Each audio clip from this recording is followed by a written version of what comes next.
Hello everyone, good morning to all of you and welcome to Online Study Point. दोस्तों, आज है 8 मार्च और आज की इस वीडियो में हम 8 मार्च से रिलेटेड करंट अफेयर के सभी इंपॉर्टेंट क्वेश्चन को कवर करने वाले हैं। तो यदि आप लोगों को इस वीडियो की पीडीएफ चाहिए तो आप हमारे इस मोबाइल एप्लीकेशन को भी इंस्टॉल कर सकते हैं, जिसमें आप लोगों को डेली क्विज, फ्री पीडीएफ और प्रतिदिन के करंट अफेयर का ऑडियो भी मिल सकेगा। और यदि आप एनटीपीसी और ग्रुप डी की तैयारी कर रहे हैं तो आप हमारे इस नए चैनल से भी जुड़ सकते हैं, जिसके लिंक डिस्क्रिप्शन बॉक्स में दी हुई है। तो चलिए स्टार्ट करते हैं हमारा पहला क्वेश्चन। हाल ही में भारत ने किस देश के साथ समुद्री स्थानिक योजना के क्षेत्र में संयुक्त रूप से काम करने की सहमति जताई है? तो ये सहमति अभी हाल ही में जताई गई है नॉर्वे के साथ। मतलब कि भारत ने अगले 5 सालों के लिए नॉर्वे के साथ ये समझौता किया है। और क्यों किया है? समुद्री क्षेत्र में एक साथ काम करने के लिए। फिलहाल इस योजना के लिए एज अ पायलट प्रोजेक्ट कहने का मतलब है कि करके देखते हैं, यदि ये योजना सफल हुई तो और क्षेत्रों में लागू किया जाएगा।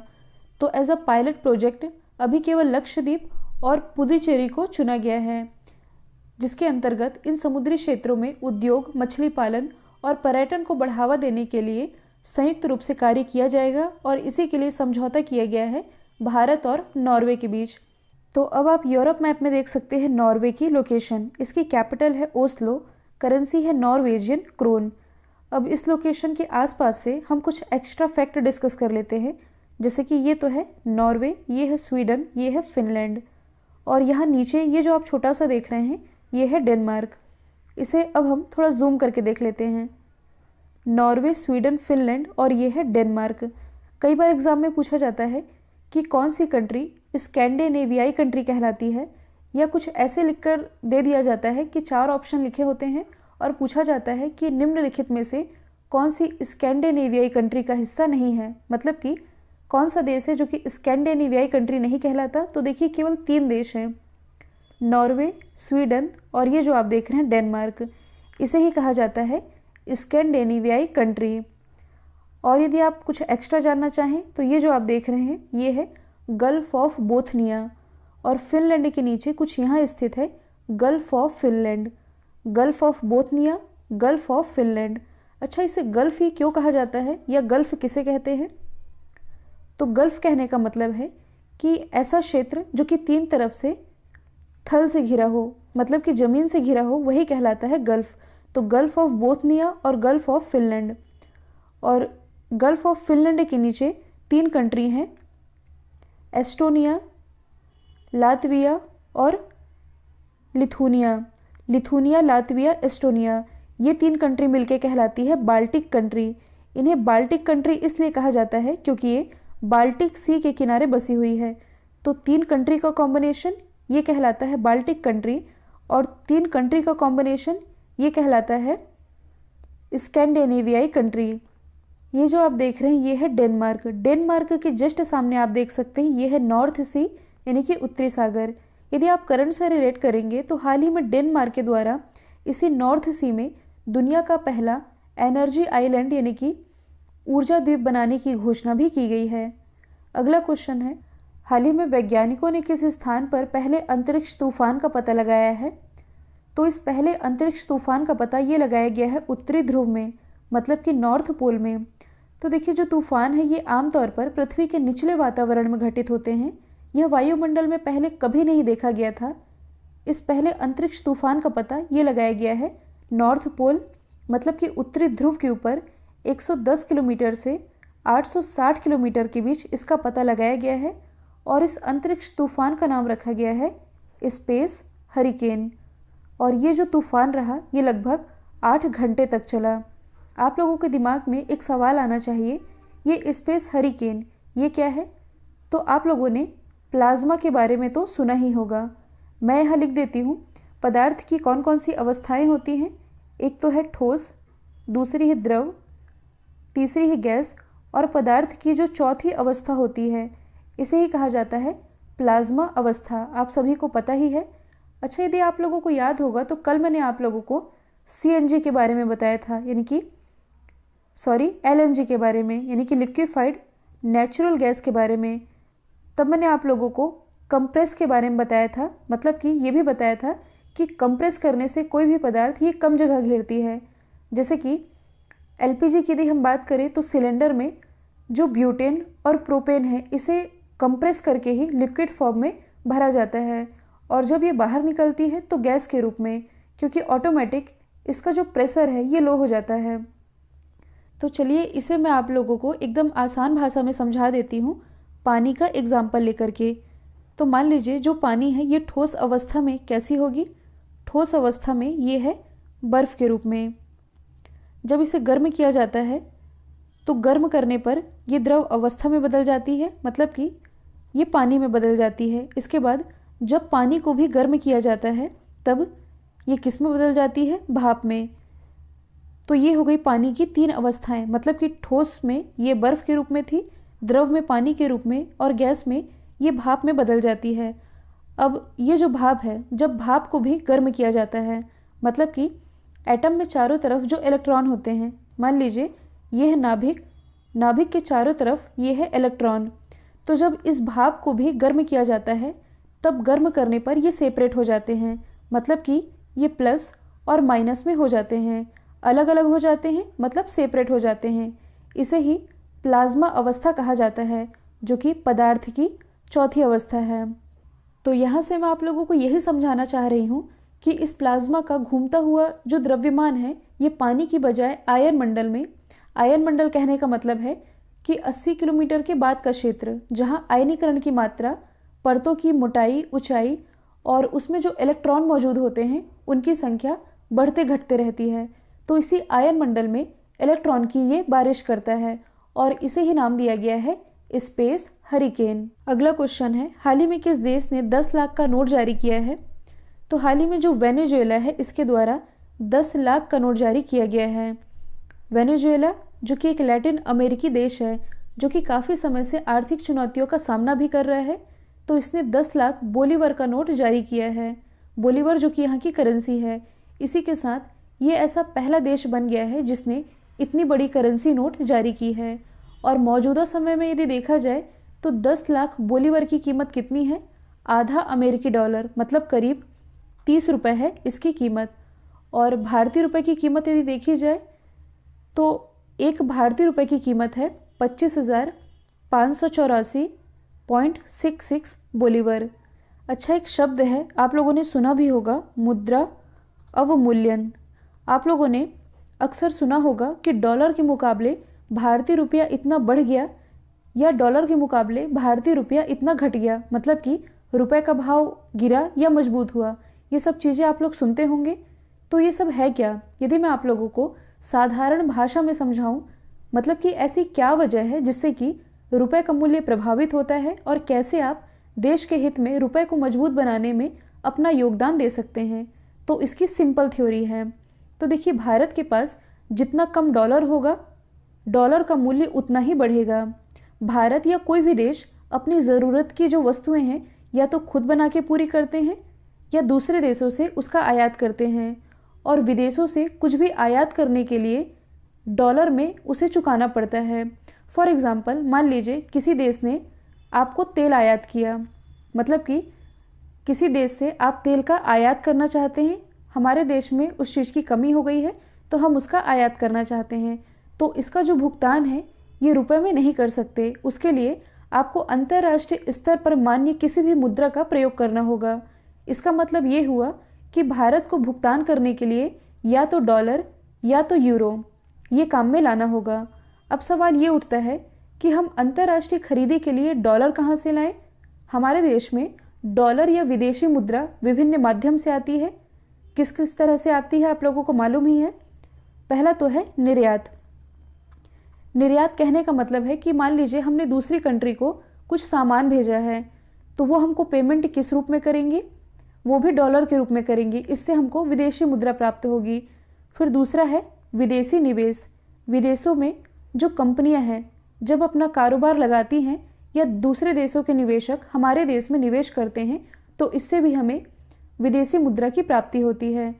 या फिर तीसरा है कि विदेशों में रहने वाले जो भारतीय हैं, जो विदेशों से कमाया हुआ डॉलर ये देश में भेजते हैं, तब भी इससे विदेशी मुद्रा की प्राप्ति होती है। अच्छा, विदेशी मुद्रा भंडार यही तो है विदेशी मुद्रा भंडार, और जब ये खत्म हो जाए तो क्या होगा? तब तो ये बड़ी समस्या है। इसलिए आयात और निर्यात का संतुलन होना ज़रूरी है, जिससे कि विदेशी मुद्रा में कमी ना आने पाए। इसे मजबूत कैसे बनाया जा सकता है? तो दो ही ऑप्शन है। पहला तो है निर्यात को बढ़ावा दे करके, निर्यात को बढ़ावा देंगे जिससे कि विदेशी मुद्रा की प्राप्ति होगी। दूसरा है स्वदेशी वस्तुएं अपना करके, जिससे कि आयात का खर्चा बच सकेगा। तो यही है सारी चीज़ें जो कि मुद्रा अवमूल्यन के अंतर्गत आती हैं। आई होप आप लोगों को क्लियर हो गया होगा। हाल ही में किस देश के एक निजी टेलीविज़न समाचार चैनल ने पहली बार किसी ट्रांसजेंडर को एज अ एंकर अपॉइंट किया है? तो हाल ही में बांग्लादेश में पहली बार किसी ट्रांसजेंडर को as a news anchor appoint किया गया है। इनका नाम क्या है? तो इनका नाम है तशनुवा आनंद शरीर, जो कि 8 मार्च से ज्वाइनिंग करेंगी। 8 मार्च को क्या है? International women day. इसके अलावा इसी महीने बांग्लादेश अपनी आज़ादी की 50वीं वर्षगांठ भी मनाने जा रहा है, तो ये तो इसके लिए स्पेशल ईयर है ही। तो ये कुछ कदम हैं जो कि बांग्लादेश के द्वारा उठाए गए हैं। यदि हम बात करें अपने देश भारत की, तो भारत के द्वारा अभी हाल ही में कुछ पहल की गई है। जैसे कि आप लोगों ने बिहार इलेक्शन के दौरान एक नाम सुना होगा, मोनिका दास का।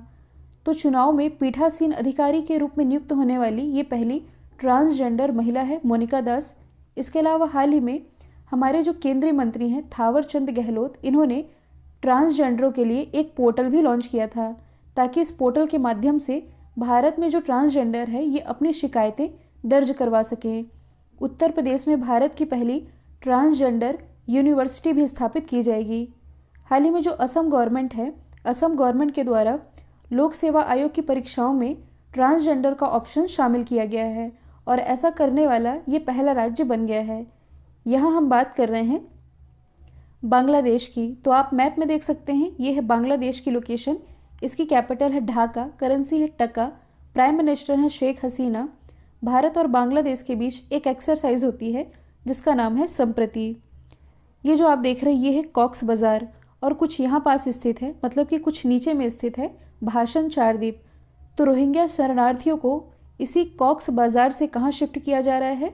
भाषण चारद्वीप, जिसके बारे में मैंने आप लोगों को बताया भी था। और यदि नदियों की आप लोकेशन देखेंगे तो असम वाले एरिया से कुछ यहाँ से बहती हुई आती है ब्रह्मपुत्र रिवर।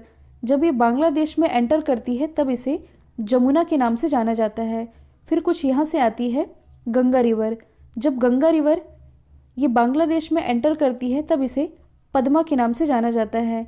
जब ये दोनों मिलती हैं, मतलब कि जब पद्मा और जमुना ये मिलती है, तब ये संयुक्त रूप से कहलाती है मेघना, और ये बे ऑफ बंगाल में अंत में आकर के गिर जाती है।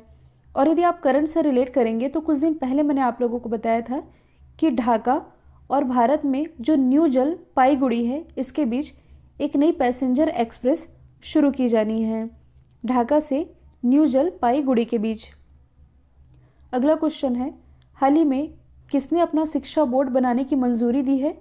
तो हाल ही में जो दिल्ली गवर्नमेंट है, इसने स्वयं का Delhi board of school education, मतलब कि खुद का ही शिक्षा बोर्ड बनाने की मंजूरी दी है। और खुद का शिक्षा बोर्ड बनाने का ये जो पर्पस है, जो कि दिल्ली गवर्नमेंट के द्वारा रखा गया है, इसके कुल 3 पर्पस हैं। पहला तो ये है कि हर बच्चा देशभक्त हो, दूसरा ये है कि हर बच्चा अच्छा इंसान बने, और तीसरा ये है कि हर बच्चे को पढ़ाई के बाद नौकरी मिल सके। इस पर्पस से खुद का ही शिक्षा बोर्ड बनाने की मंजूरी दिल्ली गवर्नमेंट के द्वारा दी गई है। यदि हम बात करें दिल्ली, जो कि भारत की राजधानी 1912 में बना था, 1911 में ये प्रस्तावित हुआ था। किस नदी के किनारे बसा हुआ है? यमुना नदी के किनारे। मुख्यमंत्री हैं अरविंद केजरीवाल, उपराज्यपाल है अनिल बैजल। यदि आप करंट से रिलेट करेंगे तो हाल ही में दिल्ली गवर्नमेंट के द्वारा स्विच दिल्ली अभियान की शुरुआत की गई थी। और क्यों की गई थी? दिल्ली में ज़्यादा से ज़्यादा ई वाहनों को बढ़ावा देने के लिए, ताकि यहाँ प्रदूषण को कंट्रोल किया जा सके। हाल ही में रेडियो चिनार 90.4 हर दिल की धड़कन, इस नाम से रेडियो स्टेशन का उद्घाटन कहाँ किया गया है? तो इसका उद्घाटन अभी हाल ही में किया गया है जम्मू कश्मीर में। तो जम्मू कश्मीर में समुदाय के विभिन्न क्षेत्रों के भीतर संपर्क स्थापित करने के पर्पज से ये रेडियो स्टेशन लॉन्च किया गया है, जिसका नाम है रेडियो चिनार 90.4। तो यदि हम बात करें जम्मू कश्मीर की, तो हाल ही में जो खेलो इंडिया विंटर गेम्स का दूसरा एडिशन रहा था, इसमें जम्मू कश्मीर ने ही टॉप किया था। कितने मेडल के साथ? 11 गोल्ड, 18 सिल्वर और 5 ब्रॉन्ज मेडल के साथ जम्मू कश्मीर के ही गुलमर्ग में भारत का पहला इग्लू कैफे स्थापित किया गया है। हाल ही में किसने भारत में आर्टिफिशियल इंटेलिजेंस गेम चेंजर कार्यक्रम की शुरुआत की है? तो इसकी शुरुआत अभी हाल ही में की गई है नेस्कॉम के द्वारा, और इसके लिए नेस्कॉम ने माइक्रोसॉफ्ट के साथ साझेदारी की है। और इसका पर्पस क्या है? तो भारत में कृत्रिम बुद्धिमत्ता यानी कि आर्टिफिशियल इंटेलिजेंस और इससे जुड़े जो इनोवेशन है, मतलब कि नवाचार हैं, इसको बढ़ावा देने के लिए इसकी शुरुआत की गई है। अब ये एआई यानी कि आर्टिफिशियल इंटेलिजेंस ये है क्या? तो यदि देखा जाए तो पिछले कुछ सालों में टेक्नोलॉजी को एक अलग ही लेवल पर ले जाने के लिए कंप्यूटर साइंस के जो कुछ साइंटिस्ट हैं, इन्होंने आर्टिफिशियल इंटेलिजेंस का जो कॉन्सेप्ट है ये दुनिया के सामने रखा था। ये होते क्या हैं? आर्टिफिशियल इंटेलिजेंस यानी कि कृत्रिम बुद्धिमत्ता। तो ऐसे कंप्यूटर, मतलब कि कंप्यूटर कंट्रोल रोबोट या सॉफ्टवेयर बनाया जाए जो कि इंसानों की तरह सोचकर किसी समस्या को हल कर सके, किसी भी प्रॉब्लम का समाधान निकाल सके, ऐसा ये सॉफ्टवेयर बनाना, यही है आर्टिफिशियल इंटेलिजेंस। तो यही है कि आर्टिफिशियल इंटेलिजेंसी के क्षेत्र में भारत को आगे ले जाने के लिए जो नेस्कॉम है, इसने माइक्रोसॉफ्ट के साथ मिलकर के एआई गेम चेंजर कार्यक्रम की शुरुआत की है। यदि हम बात करें नेस्कॉम की, तो इसकी फुल फॉर्म बनती है national association of software and services company. इसकी स्थापना हुई थी 1988 में, हेडक्वार्टर स्थित है नई दिल्ली में। ये सारी चीज़ें मैंने आप लोगों को बता ही दी है। हाल ही में 2020 के बिहारी पुरस्कार से किसे सम्मानित किया गया है?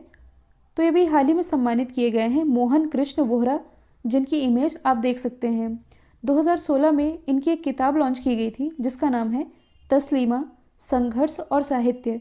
इसके लिए इन्हें 2020 के बिहारी पुरस्कार के लिए चुना गया है, जिसमें इन्हें पुरस्कार के रूप में 2.5 लाख रुपए और प्रशस्ति पत्र से सम्मानित किया जाएगा। यह अवार्ड किसके द्वारा दिया जाता है?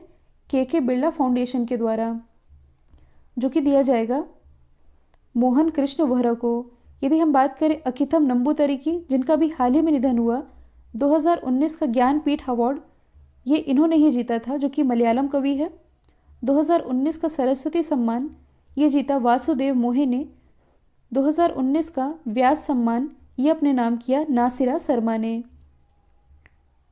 अगला क्वेश्चन है, हाल ही में किसने SFDR तकनीक का सफलतापूर्वक परीक्षण किया है? SFDR यानी कि सॉलिड फ्यूल डिटेक्टेड रेमजेड। इस तकनीक का सफलतापूर्वक परीक्षण अभी हाल ही में किया गया है DRDO के द्वारा। और कहाँ से किया गया है? तो इसका सफल परीक्षण किया गया है ओडिशा के इंटीग्रेटेड टेस्टिंग रेंज से। और ये जो SFDR तकनीक है ये DRDO को लंबी दूरी की एयर टू एयर वॉर करने वाली मिसाइल को विकसित करने में मदद करेगी। यदि हम बात करें DRDO की, यानी कि डिफेंस रिसर्च डेवलपमेंट ऑर्गेनाइजेशन, इसकी स्थापना 1958 में हुई थी। हेडक्वार्टर स्थित है नई दिल्ली में। अध्यक्ष हैं जी सतीश रेड्डी, जिन्हें मिसाइल सिस्टम अवार्ड से सम्मानित किया गया था। DRDO का मोटो है बलस्य मूलम विज्ञानम। और यदि आप करंट से रिलेट करेंगे तो हाल ही में DRDO के द्वारा CRPF के जवानों के लिए एक बाइक एम्बुलेंस लॉन्च की गई जिसका नाम है रक्षिता। अगला क्वेश्चन है, हाल ही में अंतर्राष्ट्रीय महिला दिवस कब मनाया गया? तो अंतर्राष्ट्रीय महिला दिवस ये आज ही के दिन, मतलब कि 8 मार्च को मनाया जाता है। इसकी जो शुरुआत है ये 1908 में की गई थी। और 1908 में ऐसा क्या हुआ था? तो जब अमेरिका का एक शहर है जिसका नाम है न्यूयॉर्क, तो न्यूयॉर्क शहर में करीब 15,000 महिलाओं ने मार्च निकाल करके नौकरी के घंटों में कमी करने के लिए और बेहतर सैलरी देने के लिए, इसके साथ ही वोटिंग के अधिकार की मांग करने के लिए जो मार्च निकाला था, इसी की याद में अंतर्राष्ट्रीय महिला दिवस ये 8 मार्च को मनाया जाता है। और इस बार ये जो अंतर्राष्ट्रीय महिला दिवस मनाया गया, इसकी थीम थी women in leadership achieving an equal future in कोविड-19 वर्ल्ड। यदि हम अदर ऑप्शन को डिस्कस करें तो 1 मार्च को मनाया गया है ज़ीरो डिस्क्रिमिनेशन डे, 3 मार्च को मनाया गया है वर्ल्ड वाइल्ड लाइफ डे, और हाल ही में भारत सरकार ने 4 मार्च को चाबहार दिवस के रूप में मनाने की घोषणा की है। चाबहार जो कि ईरान के पास स्थित एक पोर्ट है। कल जो मैंने आप लोगों से सवाल पूछा था, इसका राइट आंसर था बेंगलोर। अब आप लोगों के लिए आज का सवाल है, पहला प्लेटिपस अभयारण्य ये कहाँ बनेगा? तो इसका जो भी आंसर है कमेंट बॉक्स में बताइएगा। वीडियो यदि पसंद आया है तो लाइक कीजिए, शेयर कीजिए और चैनल को सब्सक्राइब करना बिल्कुल मत भूलिएगा। आज के लिए इतना ही। Thank you so much.